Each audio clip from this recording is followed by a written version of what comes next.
Controlcast here, bringing you a deck profile for my mystery deck that I brought to locals today. I'd been telling you guys about this. I finished building it yesterday. I finished getting the pieces for it today, so I didn't have to proxy anymore.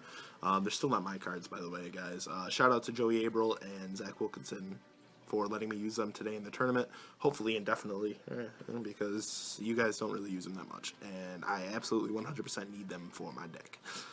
But yeah, so I made top 8 today. Lost in top 8 to Harpies because Hunting Ground is a thing, and I will, spoiler alert, play a good amount of back row, as you will see.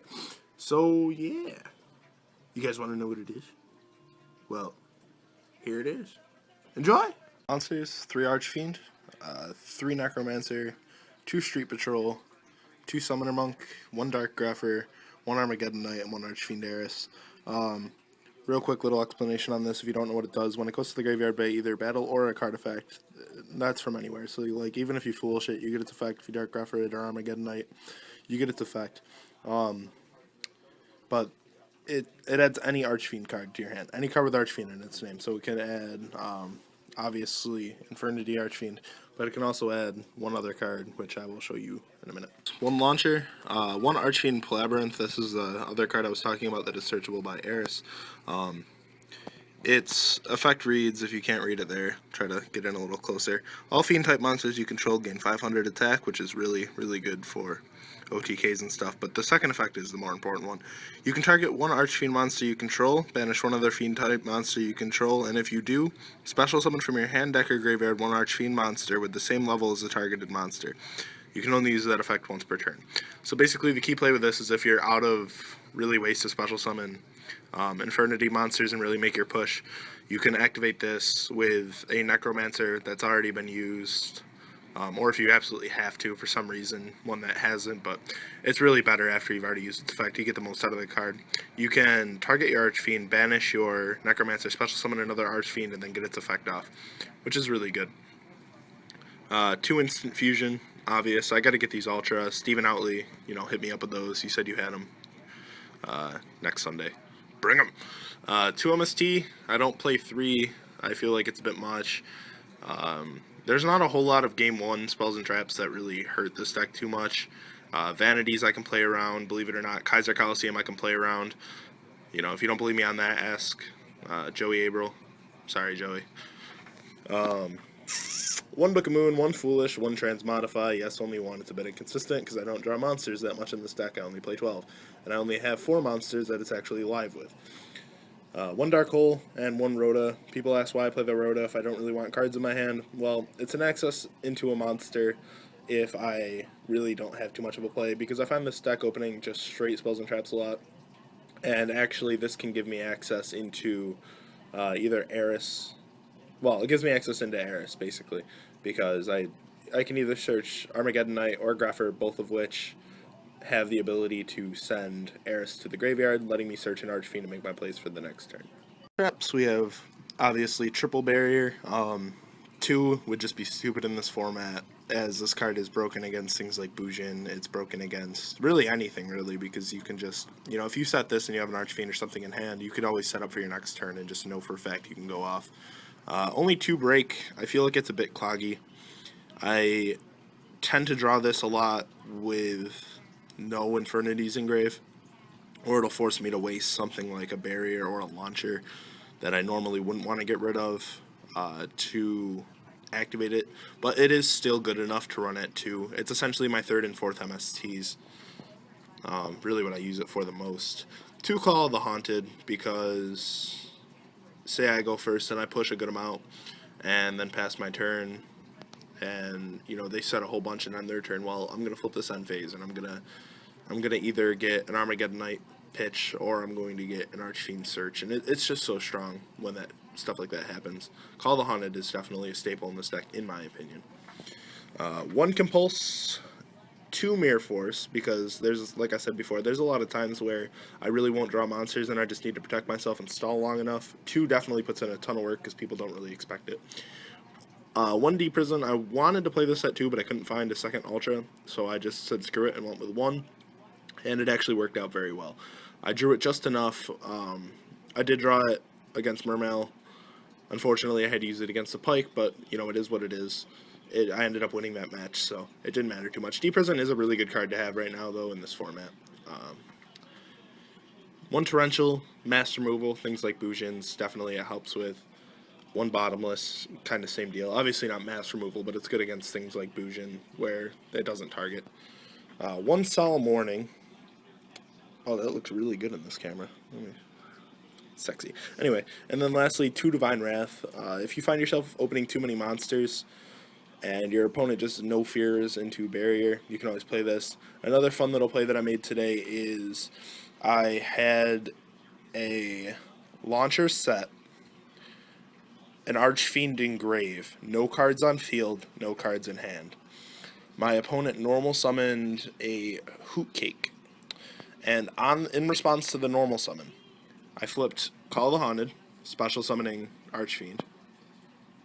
With his effect, I added Necromancer, or another Archfiend, I don't remember which one.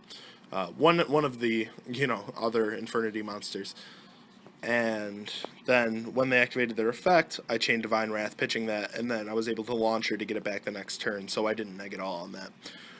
Really, really, really good. I generally tend to side these out unless I'm playing against something like Bujin, because I do still have my barriers, so it is enough. But this also makes it so if they're just going all out, not expecting barrier, well, knowing that I have a barrier, but knowing that I also have cards in hand, say I have one card left in hand and I have one of these and one of these set, I could always Divine Wrath one of their effects, and now barrier's live 2, and they're just in an awful position. Deck here we have my 2 instant fusion targets, my level 3 and my level 4. Yes, there are better ones that are dark, but you know what, I couldn't find those, so these are going to have to do for now until I can get a hold of them. For the rank 3s, I play 1 Leviathan just because it is nice to have access into a beat stick once in a while. 1 Levier, or 2 Levier I should say. Yeah, see I said 1 because 1 ulti is 1 ultra. I need to get another ulti. It's bothering me. Anyway, 2 Lava Vault Chain for the rank 4s, 1 Emerald. This card, believe it or not, put in a ton of work today. It lets you recycle things like Eris, it lets you recycle things like Necromancer, and some other real key cards that are nice to have in your deck. And you get to draw one, which if you have no cards in your hand, you're either going to draw a monster you can summon or a spell or trap you can set. So I did get quite a few clutch plays off of this. 1 Mace Stroke, because it's Mace Stroke and it's good. 1 Black Ship, also put in a good amount of work today, believe it or not. Helped me beat Mermail. 1 Dire Wolf, just to get rid of trouble cards. This comes into play way more game 2 and 3. Like, under Shadow Imprisoning Mirror, I'm definitely going to bring this dude out to try to get rid of it. Even though it's going to set me back a turn, it's going to let me go off on the next turn. 1 Abyss Dweller, obvious reasons, I guess, for that. 1 Key Beetle, a lot of times my target with this will be either a face-up attack position Archfiend, if I have a barrier set, or it will be Palabyrinth, because it's so good to have. And, yeah.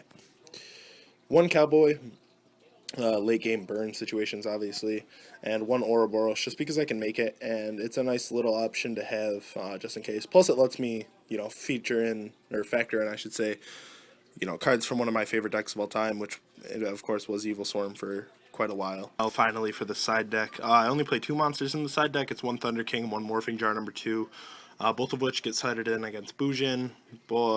Thunder King for Prophecy, Morphing Jar for things like Evil Swarm, stuff like that. Just anything really that just derps up the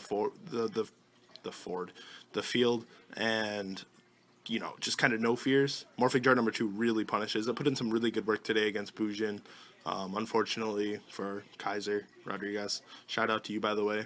You gave me a hell of a match there.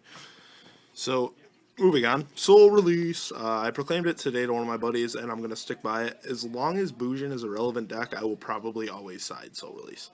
Because, I hate to do this, but, Joey Abril can attest as to how good Soul Release is. Because I don't just use it right away, I bait it. Like, I wait, and I wait, and I wait for you to put stuff in your grave, and I'll wait till you have 2 or all 3 turtles in your grave, and a Quillen or 2 maybe, and I'll just wait, and I'll take as much attack damage as I can from Yamato without putting much of a fight up on board, and then I'm going to Soul Release, and then I'm going to win. 2 Xyz Encore, obvious. 2 Forbidden Lance, anything really back row heavy, more so for like Fire Fist and things like that, so I can even bump down their boosts.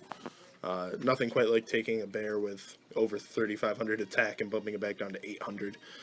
2 Gozen match, 2 Mind Drain, 2 Mind Crush, and lastly 1 Trap Stun. I side Trap Stun in place of things like Divine Wrath in certain matchups. Mostly, actually I said this in against Mermail too, just because it does stop the Squall and it stops the Sphere, which can be definitely game-changing cards.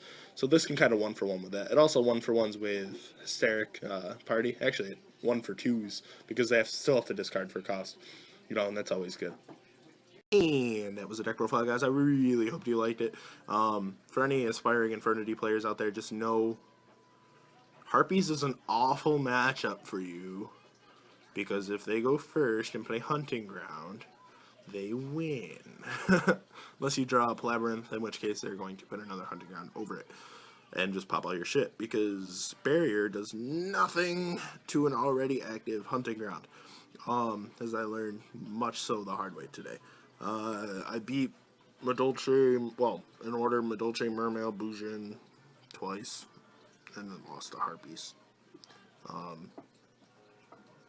Yeah, I also lost in Swiss, the final round of Swiss, as I had mentioned, or if I didn't mention it, I'm mentioning it now. I lost to Madolche, Shadowmere, Ticket, Solemn Warning, and Adeline is really strong turn 1. Anyway, I'm super duper tired, so I'm gonna go to bed. And here's a fork, and I hope you enjoy the fork. And now I'm gonna end the video, because I'm gonna go to sleep now. Wait, actually first, I really wanted to apologize to you guys because of the shakiness of this video. I did try a different format. My camera's actually busted right now. The camera itself isn't, it's just the jeez, I can't think of the word. The bracket that holds it onto the stand snapped. Thanks, Dylan DeBowl. Anyway, so I'm just using my phone for now. Hopefully this will be changed, if not by tax season, at least by my birthday. So yeah, now I'm done. Like, comment, and subscribe. Sub for sub down below. Shout out to people and stuff, and douches.